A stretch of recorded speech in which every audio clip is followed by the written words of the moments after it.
anak and ina bonding time. Hey everyone! So I just finished my treatment and today I'm not alone. Meron akong kadate. It's my mama. Same treatment as you can see. We're a bit red. Mama, kamusta yung ano? Maganda daw ako ngayon, sabi niya. Yes, you're very glowing. So how's the treatment? Is it very quick, no? Very quick? Yes. At saka maganda. Parang nararamdaman ko nga. Maganda ako ngayon. So this is good to minimize your pores and para extra bright yung skin. So let's see. Extra glowy. I did that as well because as you all know, naman all my favorites here in IV, but Gentle Laser Pore is one of my faves. It's very quick procedure. So that's it for our IV day. If you have time, make sure also to bring not just yourself but your mom for some self-care time to take care of your skin. So Mama, I will see you on our IV. next week. See you. Bye. Mas fresh pa si Mama sa Fresh pa. See you soon. Bye. Hello Kathden fans! Si Ma'am Catherine ha, nag-date sila ni Mami Min mga kasombreros. Sa IV clinic ng mga kasombreros, sabi niya dito ay anak and mom bonding time mga kasombreros. So, nagpaganda sila dito. Posted ito ng IV clinic kagabi mga kasombreros. Sabi niya dito, meron akong kadate and it's my mama. So, same treatment. Tapos, parang kinakamusta niya si mama niya. And ang daming positive comments. Of course, kapag nanay mo talaga ang iyong minahal. At saka, kung pa nag-banding kayo mga kasombreros talagang tagos sa puso ng mga tao, especially mga makananay kagaya ko, no? Kasi bihira yung mga batang ganito, no? Parang tinitreat ang nanay. May mga sweet naman na anak sa kanang nanay, mga kasbatang bihira, no? So ito dito ay nagpaganda sila. Nagpaganda siya mami. Nagulat niya ako kasi tapos parang twinning pa yung Kathden, no? Kasi si Sir Alden ay recently ay gray, dark gray, something like that, no? Yung dark blue, yung kanilang sinusuot na kulay mga kasombreros ng damit, no? So si Ma'am Catherine dito ay parang nag-engganyo siya, no? Na ingatan natin yung sarili, yung ating mama, and so on mga kasombreros. So parang regular pala ng ginagawa ito mga kasombreros. So, take care of yourself and your mom and self-care. Dapat may self-care time. You take care of yourself. Sabi nga ni Ma'am Catherine mga kasombreros na sobrang ganda. So, pag nilapitan mo to talaga, sabi ng mga tao, parang walang ka-pore mga kasombreros, no? Kasi nga sobrang ganda ni Ma'am Catherine. And then ito, ang dito yung parang inalala ng Star Cinema mga kasombreros, no? Yung mall show ni Ma'am Catherine, October 8 today, no, sa Vista Mall mga kasombreros. Ang Vista, alam ko ito yung pinakauna yata nilang pangalawa, parang pangalawang mall show or mall na kumapay na area or lugar na pinuntahan ng Kathden mga kasombreros. So sabi dito sa October 8, 2024 ito na pinost ng Star Cinema mga kasombreros, inalala niya. So nung time pa ni Ethan is shining bright at Vista Mall Taguig. Ang daming kinilig sa performance ni Alden Richards sa Hello Again Tour, and he really brought all the feels. Sino ba namang hindi mapapatalon sa saya sa isang napaka-talented na katulad niya. Don't miss Hello Love Again Cinemas November 31 or November 13. So parang inalala lang, no, kasi kapapa on this day parehong pet siya mga kasombreros, no?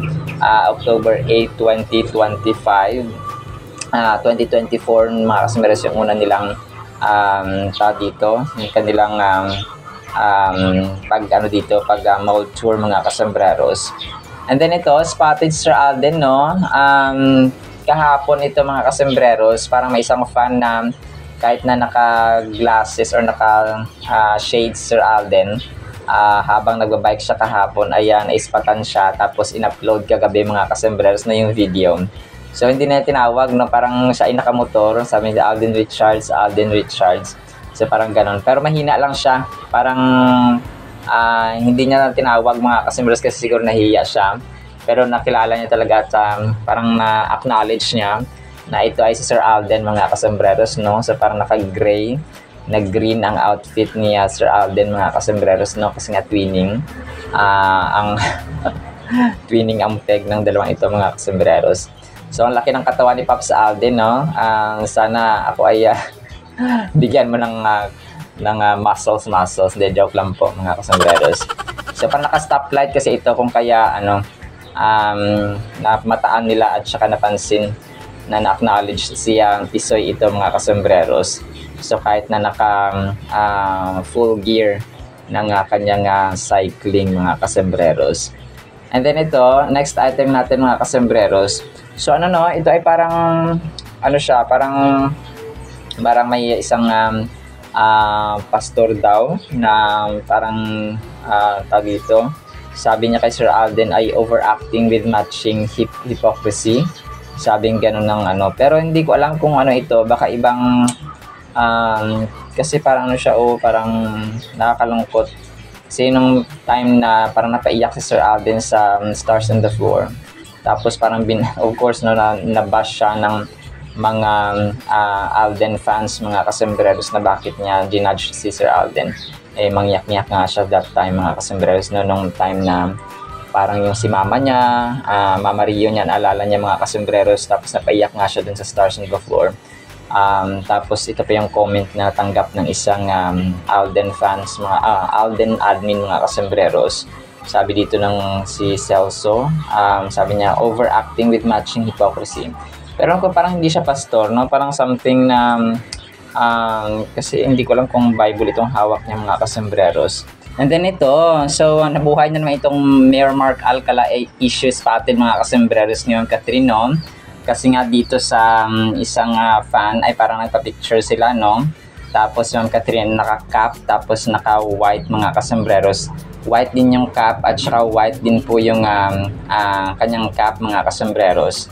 Pero ito po ay yung time na pumunta sila ng Palawan, no? Kasama sina Dominic Roque, si dito Jericho Rosales, and then sina Michelle Dino. Magkakasama sila dati 2024 pa ito, mga kasombreros, no? Tapos ay magbabarkada, no, yung buong tropa dito, sina yung ibang glam team niya and so on, mga kasombreros, no? So ito yung time na pumunta kasi ng ibang tao, akala nila pag nakatalikod si Dominic Roque, hindi ko na nakuha yung picture kagabi, hindi ko na save, iwan ko ba. Akala nila si Mayor Mark Alcala, no? Kasi ang mga tao talaga gumagawa lang ng issue kasi nga may pinagmumulan ng kasombreros. Pero ito po ay hindi po totoo na spotted si Mayor Mark Alcala at saka si Ma'am Catherine, mga kasombreros. So may fan dito na nagpa-picture kay Ma'am Catherine. Tapos nasa isang cottage sila doon sa Palawan. So ang nakalagay dito ay Angkla Beach Resort Boutique, something like that, mga kasombreros, no? Yung location nila ay sa Angkla Beach Club and Boutique Resort ang nakalagay dito. So si Mark Baumgartner, tapos si Jericho Rosales, Dominic Roque. So ito yung mga nakatag, mga kasombreros, no, sa kanilang video na ito, na kung saan nga ay nag-volleyball pa nga, no, sina Michelle D and the rest of the gang, mga kasombreros. So si Ma'am Kath ay siya yung naka-white dito, naka-white cap, mga kasombreros. So pero kung hindi totoo na na merong Mark Alcala na tao dito na spotted, mga kasombreros. Wala naman talaga, no, issue lamang ito, mga kasombreros. And then ito, last item natin, of course, no, ang panalangin ni Sir Alden. Sabi niya dito, "Dear God, help us to be quick to forgive, just as you have so graciously forgiven us.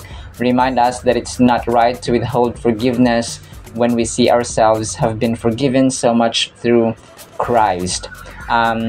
Soften our hearts and remove bitterness, so we may live in freedom and extend that same grace to others.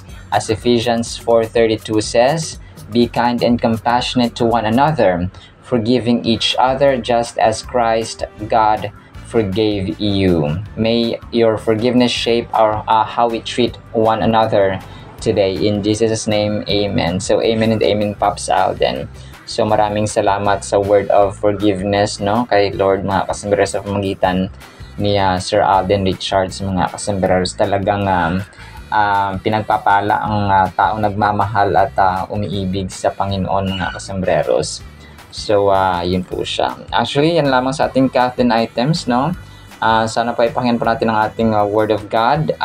Ngayon po ay October 8, 2025. Ay ano po, no, Wednesday na po, mga kasombrero. Sana po ipakinggan po natin ang ating napakagandang Word of God. At para po sa ating Word of God is sobrang ganda po nito, mga kasombrero. Ang title po natin, Parusa at Proteksyon. Psalms 44 verse 2, You, God, drove out the nations with your hand, but them you planted, you afflicted the peoples and cast them out. So, dalawang characters ng Panginoong Diyos na makapangyarihan sa lahat, mga kasembreros, ang inilalarawan dito sa verse na ito, mga kasembreros. So, maaari siyang magparusa, maaari siyang mag-protect, mga kasembreros. No, parusahan, of course, no, yung mga hindi maganda at masasamang mga ginagawa ng tao, especially ng mga leaders or pinuno ng isang nasyon, mga kasembreros. Kaya sabi daw, you drove out the nations with your hand, no? But them, sa parehong nation, mga kasembreros, ay po pwede siyang maging protection, no? Guard, mga kasembreros, tagabantay at taga-ingat ng isang bansa kapag ang bansa po ay talagang ang mga tao ay dumudulog at nagpapakumbaba sa kanyang harapan, mga kasembreros. So, this is very relevant, no? Kasi sa ating bansa ngayon ay talagang ako ay updated. Parang itinilagang ombudsman ni President Bongbong Marcos si Boying Rimulya, na alam natin ay may mga kaso at saka hindi ko alam, no, hindi ako judge, mga pero based sa mga balita, no, at saka performance niya sa mga hearings ay talagang hindi siya gaanong maano sa batas, mga kasembreros. So ayun po, pero Diyos nang bahala, no, sa ating bansa ngayon. Nagkakagulo, mga kasembreros, kasi nga ay napaghahalataan na hindi na itutuloy ang hearing patungkol sa flood control na mga trilyones ang mga ninakaw, mga kasembreros. So, talagang yung pinauna ko na. The verse from Psalms 44 verse 2 is filled with deep meaning. It offers both historical reflection and spiritual reminder. So, reminder sa atin ito, mga kasembreros, na sa atin pong buhay, dapat tayo ay mag-reflect, no? The psalmist is reminding us that God has been the guiding hand in their history. So, parati natin isipin na si Lord, mga kasembreros, ang father of history. Marami mga historians ang namatay na, no, yung sa time ni Magellan, no, si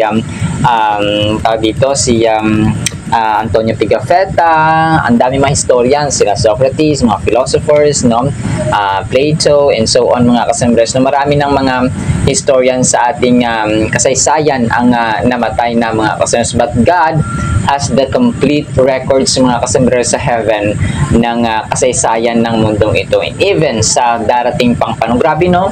Imagine nyo po na kapag halimbawa naubos na yung tao sa mundong ito, tapos wala ng tao nag-i-exist, no? Alam nyo, kasiyahan talaga ng Panginoon yung makita yung mga nasyon, yung mga tao, yung pamilya, tayo, mga kasembreros, na nagsumasamba sa Kanya. Papa, we fully depend on Him and we have faith in the Lord Jesus Christ, mga kasembreros. We believe in the name of the Lord Jesus Christ, mga kasembreros, na pinako sa krus, namatay, and then sa ikatong araw na buhay, mga kasembreros, He resurrected from the dead. And then we live according to His will, according to His word and instructions, mga kasembreros. So, yun ang kasiyahan ng Panginoon. Para kang, di ba, ang mga tao, kunwari, mahilig ka sa aso or mahilig ka sa pets, di ba, kasiyahan mo yung, makita mo yung mga aso mo, makita mo yung mga alaga mo, mga kasembreros, na andyan, nakita mo sila, parang nag-i-enjoy din. So, ganun, mga kasembreros, no? Pero sa atin, special tayo. So, tayo din nakikita, pag nakita tayo ng Panginoon, kasi masterpiece na tayo, ginawa niya tayo, He's also in pleasure, mga kasembreros, na nagagalak siya kapag nakita niya tayo. Kasi nga, tayo ang kanyang masterpiece, no? Tayo ang kanyang special at pinaka mataas na creation, mga kasembreros. So, parang gano'n, no? And na-imagine ba natin na what if, no? One day talagang nag-collapse ng mundong ito, nawasak na, nagkaroon na ng second coming, Jesus will return, tapos wala na, as in, wasak na, as in, wala na talaga nag-exist. And, alam mo yun, parang, naisip niyo ba yung ganun minsan, ha? Parang, ang lalim ng iisip natin na kapag nagunaw lang ang mundo, and so on. So, sana po ay naisip natin, so that, tayo ay parating the drawback, manumbalik tayo parati sa Biblia, and obey and love, mga kasamres, ang salita ng Panginoon. Just as God expelled nations from the land, He did not leave His people empty-handed. Instead, He planted them in the land as promise, or as a promise. This planting signifies safety, security, and a place to grow. Grabe na, kasi di ba ang Israel, alam natin ang history na from the time of Moses, sa time nila Isaiah, nila Ezekiel, so may mga times na parang pinaubayan ng Panginoon, pinawasak siya sa ibang mga bansa, pero ginamit pa rin niya, no sa time pa lang ni Adam and Eve, talagang nasira ng doon, mga kasembreros, ang humanity, pero ginamit pa rin sila ng Panginoon para magparami, mga kasembreros. So, ganun ka, kung pa yung security, ang pangako ng Panginoon, hindi po yung nagbabago, mga kasembreros, especially sa mga taong sumusunod at saka umiibig sa Kanya, mga kasembreros, at may pananampalataya sa Kanya. When we think about planting, we can visualize a nurturing environment. Plants need care to grow, and similar to this, God nurtures His people and provides for us, protecting us from internal or external threats. The verse reinforces the understanding that divine intervention has shaped the community's destiny. So talagang ito yung nagsishape. Kapag wala yung approval ng Panginoon, kunyari may plano tayong ganito, may plano tayong ganyan, dami nating mga desisyon and choice sa buhay.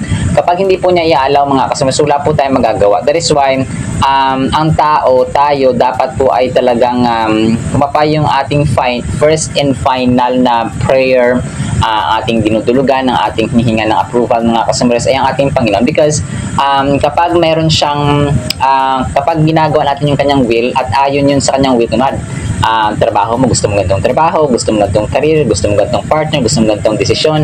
So kapag will niya yan, mga kasamaras, magpo-provide siya ngayon ng provision, magpo-provide siya ngayon ng direction, magpo-provide siya ngayon ng mga tao na gagamitin niya. Kunwari, gagamitin yung kaibigan mo o ng taong minsan ay stranger para ma-fulfill niya yung promise niya or yung gusto mo, mga kasmas, na according din sa kanyang will. So ganun, kapag ganun gumawa ang Panginoon, He can drive, He can move community, mga kasmas, para tulungan ka. So ganun po katindi ang ating Panginoon. God's actions in history illustrate that He has a continuous hand in our lives, offering us assurance even in uncertain times. The historical background is vital as it recounts how God led the Israelites through various trials. So napakaganda, mga kasamaras, no? Isang lesson, mga kasamaras, na napakahalaga na dapat nating pataglayin at sa pamuhay ay yung kahalagahan ng trusting yung God's protection, mga kasamaras, and provision. So always and always yun, no? Tayo ay may nakakain, tayo ay may gagamit araw-araw, no, na mapapangailangan natin, mga kasamaras. So we have to trust God's provision, mga kasamaras. Just as He cared for the Israelites, we can trust that He is equally invested sa ating buhay. Trust is the foundation of any relationship in our walk with God.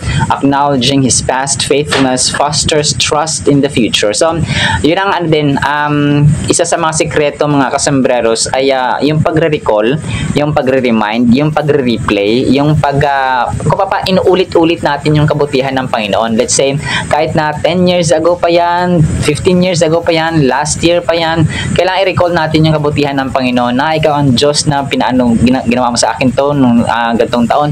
And then yung mga sa time ng Israelites, mga kasembreros, no, one way of acknowledging yun, mga kasembreros. And even, no, kanilang umaga, for example, so kung anumang time na ginawan tayo ng Panginoon na ng kabutihan, mga kasembreros, yung repetition ng pagulit-ulit, mga kasembreros, ng kanyang kabutihan, that's one way of appreciation. So kapag ina-appreciate natin ng Diyos, mga kasembreros, ay hindi malayo na yung blessing ay ipo-pour out niya ulit sa ating buhay, ibibigay niya ulit sa atin, because we repeat, no, hindi tayo nagsasawang pasalamatan siya.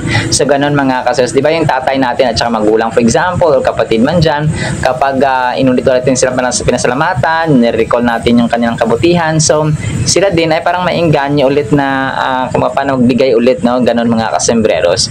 So as Simple as that. The phrase near in the mouth and far from the brain. So, ang sabi dito mga kasunod ay nagbibring ito ng comfort. So, especially kapag ang Diyos po natin ay ating pinagkakatiwalaan. So, comfort, provision, protection. So, iisa lamang yun mga kasunod. And, wag natin kalimutan na yung parusa, no? Righteousness talaga mga kasembreros. Kung kaya, let's always pray for our country mga kasembreros, especially our families, na protection mga kasembreros kasi ang Diyos po natin ay ang Diyos ng protection and judgment. Kung righteous siya mga kasembreros. So, God will deliver, God will protect mga kasembreros, and God will provide sa ating mga buhay if we continue to trust Him. Alright? Salamat sa ating Word of God, ha? No, apoy pagpalain po tayo ng pag-ibig, pananampalataya, pag-asa, protection, and provision na nagmumula sa ating Diyos na makapangyarihan sa lahat. In Jesus' mighty name we pray. Amen and amen. See you sa next segment mga surasen pa. Alam po. I love you.